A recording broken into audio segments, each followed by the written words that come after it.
Hey everybody, it's Ashleigh Chevalier. I'm here with my good friend Johnny Terrell, who is the owner of Soul Haven Studios in Virginia Beach.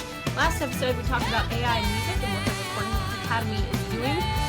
Pretty interesting stuff there. And this episode, we're just going to take a deep dive into some of the best mics you can record in. As a vocalist, I drool over these mics. I'm going to let him show you and talk about the benefits of these because different voices and different instruments need different things. So, Johnny, what you got for us? All right. Yes. So it's a thing just like every guitar, every snowflake, every microphone's different. And Totally. yeah, they're all different. And certainly when you get to like high-end mics, they could be different week by week from the same company. And so when you find a great mic, hang on to it for sure. So yeah, the two mics I was able to grab quickly. I have the Telefunken U47. Model of this is within the first 2,000 ever made. So it was built in the late 50s, early 60s. It was purchased. Capitol Studios was selling a bunch of gear. So Capitol Studios is infamously where Frank Sinatra recorded, Mary J. Blige, Duke Ellington, like all that stuff. So these are mics that were used for all of those when they were just letting some stuff go. It's an incredibly warm tube microphone. It is one of the gold standards for vocals. I mean, you see it all the time with if you see Taylor Swift in the studio recording, if you see Samara Joy. Yeah, so yeah, they're using the U47.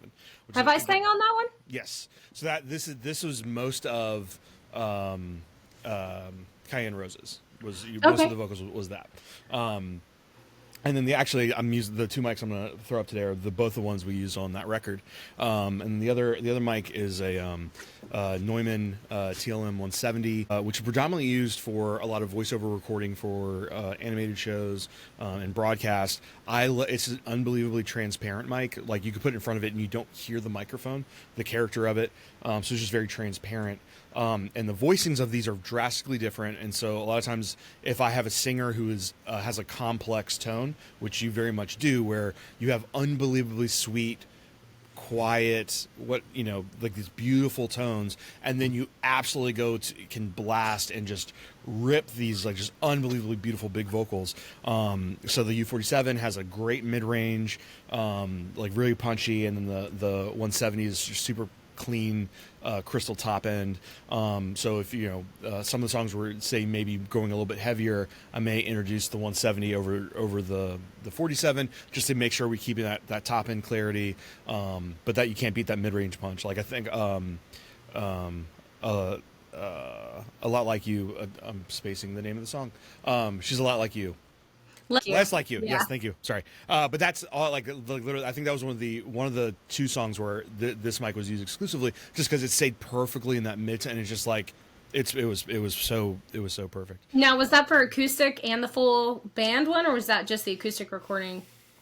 That was just the full band recording. That was the full band recording. What did you use for the acoustic sessions? For the acoustic sessions, I used the 170. Just because I needed the transparency, because we were recording everybody in one room, and I needed to be able to get enough rejection.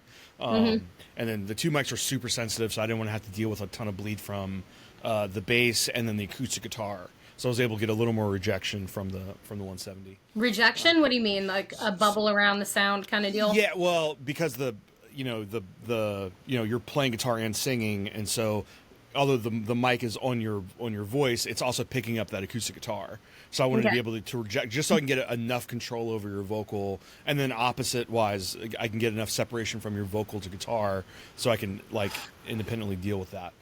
Is there a mic you use for different styles of vocals beyond those two? I love a Neumann personally. Sure, like Neumanns are great. I sang with a Neumann in Your Ear studio for the Shaco sessions live.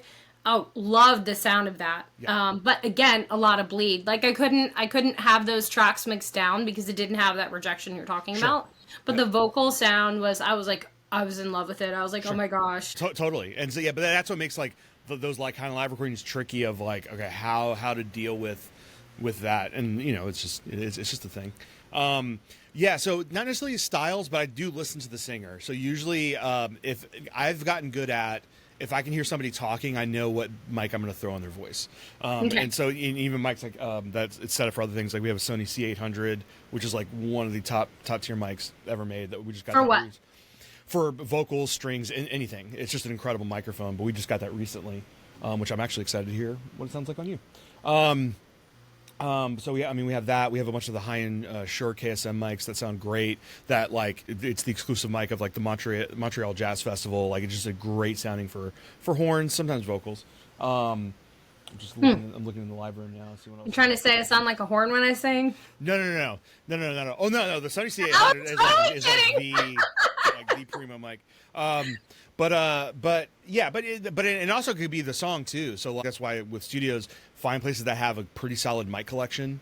That you could swap stuff out, and like, if you have a mic that's like, okay, I'm not loving the feel of this, all right, let's swap it out for something else, no big deal. Our studio between both rooms, I think we have 8 or 9 different Neumann mics. We have a handful of Telefunken mics. Yeah, so I mean, we have a pretty wide mic closet because again, every vocal is different, every song's different. So it's male and female, different style like timbres of the voice, deeper registers. That doesn't mean or higher registers. You know, countertenors of super high voice, like Jeff Buckley, one of my favorite singers and artists to talk about. My friend Will is in the band Lord and Spiral Grave, a metal band, both touring. Lord just coming back. But anyway, point being, he introduced me to Jeff Buckley, the Grace album. And when I heard him sing Lilac Wine, which Nina Simone also covered, he's a countertenor. Have you ever heard him sing that? Mm-hmm. And I was like, oh, he's a countertenor. Like the ability to sing that high, like that's a mezzo range. You know, he can sing as high, and it has to do with like the tenor. So I'll take a short break to explain this for musicians who aren't fully aware and leaning into my classical training here. You've got bass, and then you've got baritone, tenor in the male, and then you have a countertenor. There are sopranos. They're rare, but they do exist. And then you've got soprano 1 and soprano 2, which soprano 1 is the highest, and soprano 2 tends to overlap with mezzo. They don't usually differentiate unless you're in a choral setting. And then you go into alto and contralto. So what those ranges are, if you're looking at a keyboard, all right, you've got huge range of keys on the keyboard, and you've got your middle C. And if you go from middle C, which is your C4, right? C6 is your high C. And when you're listening to your soprano 1 sing the Queen of the Night aria, they're dancing up and around. When you're talking about the whistle register, like Mariah Carey, right? When she's singing above C6, right? Like she's in a whistle. I mean, I'm not pinning her note. I'm just saying like she's above C6. Sure. When you're talking about a mezzo, you've got someone who can go a little bit below G. Like, I can go all the way down to E3, just below that G. Haven't always had that. That's partly age and maturity. I'll talk about that in a minute. And I do have an A in my whistle register. It's been a long time since I've hit it, but it's there. I don't really practice it. It's a muscle. I qualify as a mezzo because my tessitura, the place where I'm comfortable, is right in that C5. I start to hit F, I'm uncomfortable. So like I tend to break at the E flat. I used to break at F sharp, but that's the change of my voice, right? So a famous singer, Cecilia Bartoli, opera, won't get into that too much, but she started as a soprano, as a mezzo, and then shifted into soprano. People's voices change, right? But then if you're talking about the mezzo range, which I just gave, it doesn't tend to go down to C. Most people break around the G. That is your like mezzo range. They can go to a G or an A. A lot of mezzos can still hit that C6. They don't want to live up there like a lyric. And if you have a countertenor, you're talking about a tenor who can overlap into the mezzo range. But the timbre of the voice is like the color or the tones. You mentioned this a minute ago. I can have like a bell, light, kind of like shimmery, higher register.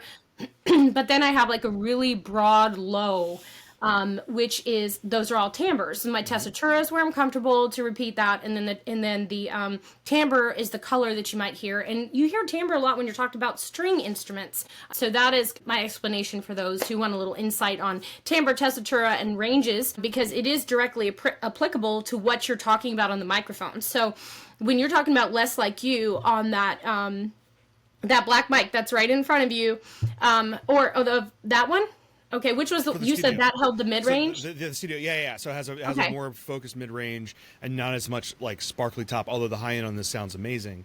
But for power, but the tessitura is not, the higher isn't what it's focused on. Sure. Right? Yeah, okay. Yeah. So something like a pure Neumann, which again, like there's nobody that does high-end as clean as Neumann microphones. And then also like what's happening in the mix, like if you're dealing with a lot of like like violins, banjo, mandolin stuff, that vocal mid-range is what's going to be important. So that's where like a warmer vocal mic helps that pop through. Now if you're dealing with like kind of grittier electric guitars, darker drums, maybe you want the Neumann so that vocal stays a little more on the top end of things. Well, let's talk about that a little bit. So one, I want to talk about compression, but we'll talk about that in a second.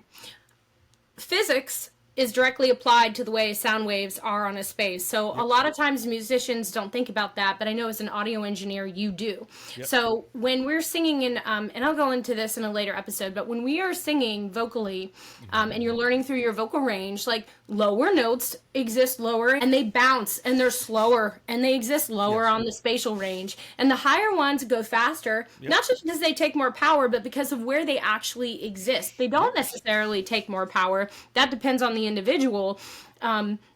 But your vocal cords are just going so fast, and the waves are going really fast, and they exist higher up in this specific space.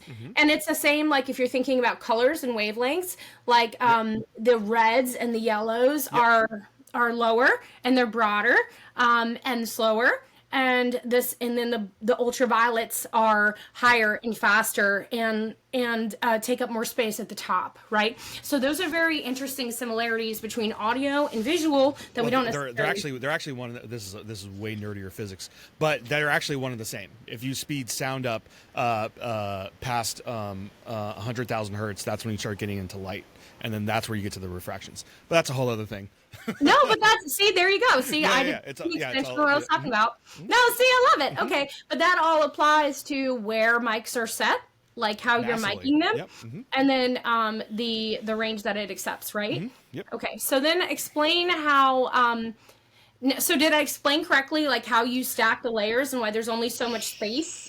Yes. So with a audio source, you have your positive and negative, and that's your push and pull. So when you have a speaker that's pushing, that's compression that's going up, and then pulling, refraction going down. So like if you're in a DAW, you can actually see the compression, refraction, and then there's the 0 point. So when you have sound stacking on top of each other, which most of the time people get in trouble with low end instruments like kick drums and bass guitars, where if one is pushing and the other's pulling, that speaker is not going to move anymore and it's not going to feel as good.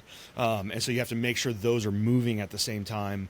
You can do a little bit with editing. There's tons of ways to deal with that. But with vocals, it's the same way. So if you get into doing like vocal doubles or harmonies, if they're in the same placement with the same microphone, it's going to move the same way, which is not audio-wise going to push very well. And so you have to have the differentiation because it makes it a complex waveform, which is again why with your record when we did the harmonies.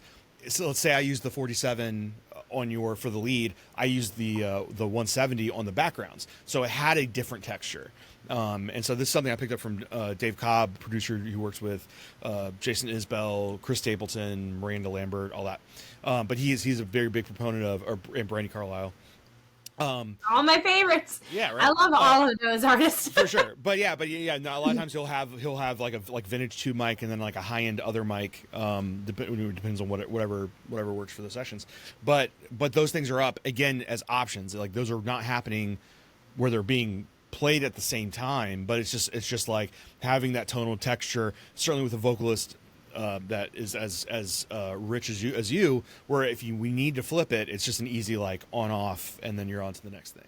I like that definition, vocal texture, because I'm definitely a textured vocalist. Like I have that, you could add that to your timbre, because and I would define texture as like the bell tones, but also that grit where sometimes I'm bringing out that bluesy, that know, and that's interesting you say that because auto compression, I've dealt with this situation live, and we're not talking about microphones that are used live. We're talking about studio microphones. I guess you said some of these are used live, but they require 100% attention the entire time that an artist is performing. And this is often not understood. Like I've gotten pretty sensitive to rooms now because my voice is so like small to loud. I was like, if I'm going to perform with my band in a closed venue, not outside, because I have a little more there's a little more resilience and tolerance to the air. I really need a sound person. because 100%, yeah. I don't want people bleeding out of the room. And the mistake is made that sound guys can just like turn something on autopilot and no. Cannot leave me on autopilot. I don't think you should leave any live performing artist on autopilot, because there will always be a musician that is, they're always going to push it, even if their voice isn't gigantic. It doesn't matter. Like, but it's dynamic. Yeah. They might even need it more because they're closer and they need like, if they get quiet, you can't hear them at all. So I've gotten a pretty big proponent of like, you should be riding the mic always of your artist, especially if you're being paid. I think they should be paid, but but that is the I mean, again, the live sound world is just I'm so removed from it. But a lot of times, like, what I'm seeing is like when I go out with if an artist I work with is like, hey, we're performing, and then I go see them, like, oh, you basically just paid that guy to bring gear out, but he's not doing anything. He's not, and so, but that is right. Like vocal ride levels are super important. I'm now a little more aggressive, even like on my output stage of either my preamp or if I'm using a little bit of compression, but I ride that gain. So as I'm going into Pro Tools, I'm trying to keep it as, but that also takes me knowing the song a little, like making sure I know where you're going vocally. But that way, like as it's getting printed to tape or, hard disk or whatever, it's an even flow. But I think it's the same thing with a live sound guy. Like, keep your hand on the fader, and then just because it's a constant push pull. I think that's why, like, if you get to the point of having a sound guy who knows you and knows your music, that's so valuable. It just helps the performance. If they know, like, all right, here's where Ashleigh and the guitar player are going to be going back and forth and trading fours. Like, otherwise, he's going to keep the vocal up, keep the guitar down, and then guitar soloing, and he doesn't realize what's going on. So well, and I think that it's really important for the listener experience because we're in the entertainment industry, totally. So maybe I'll do another podcast with a live sound technician and talk to him about it, because there are different mics that are better for different stages and different styles, and I think as a working musician that'd be very great insight. So just a quick recap. We talked about some of the microphones you use in studio that I've used personally, which, if you haven't checked out my album Cayenne Roses, you can hear these microphones in a whole host of other things that are on Soulhaven's discography if you go to soulhavenstudios.com. And I talked a little bit about ranges and the point on the keyboard for middle C and what that looks like, timbre, tessitura. I've been singing since I was 5. There are different, the study of voice is called vocal pedagogy, and I did study all of that in music school. But what becomes acceptable over time in the classical world and how popular or working artists use it might be different. So I'm always open for discussion or comments about your understanding of these different ranges, and I'm open to being wrong. So, and if I am, go ahead and drop a comment, and we'll dig deeper on it in another episode. We're done for today. Check out the mics below in the show notes. I'm Ashleigh Chevalier. I hope you have a great... Bye. Johnny G, who is it?